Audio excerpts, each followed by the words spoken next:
Are Airbnb properties legal in Las Vegas? What are the rules and restrictions around this type of property?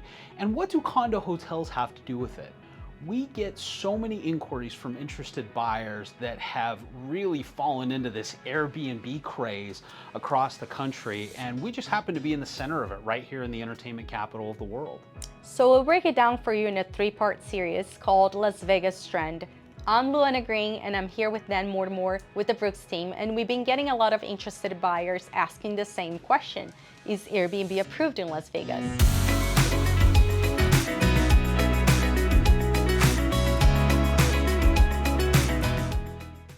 It's a valid question. In short, yes, Airbnb properties are legal in Las Vegas, but it's important to understand that there are rules and restrictions. It's not a free-for-all, and it's important to understand the rules and restrictions of the specific area that you want to be in. We'll get into the nitty-gritty and the details a little bit later, but to answer your question very briefly, yes, it is legal in Las Vegas.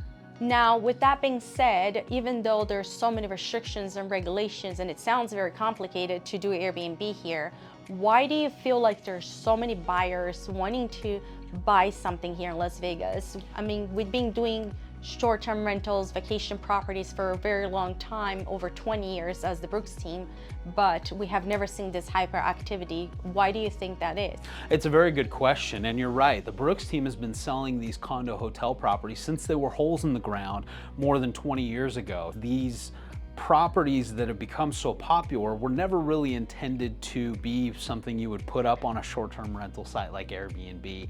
They were more so thought of as vacation properties, but because of when they were built and the timing in the market, they got to a point where the pricing was attractive enough, investors started buying them up, and now they're very popular for Airbnb and short-term rentals. Las Vegas overall as a market is not one of the strongest returns. You're not going to make more money than you make in other states. I know places in the Midwest are popular, Florida. There are lots of other areas where you can make a stronger return, but the value of Las Vegas is it's such a transient town. There are so many people coming here every year. Our airport traffic seems to be going up every single year. We're quickly approaching 50 million tourists coming through Harry Reid Airport every single year. And so with that popularity comes consistency with tourism. You have consistent traffic for conventions, trade shows, basketball tournaments, softball tournaments. You have sporting events that have come to town. You have concerts, you have shows. There's always something new happening in Las Vegas, and so much changing on a regular basis that there's always something new to see, something new to do.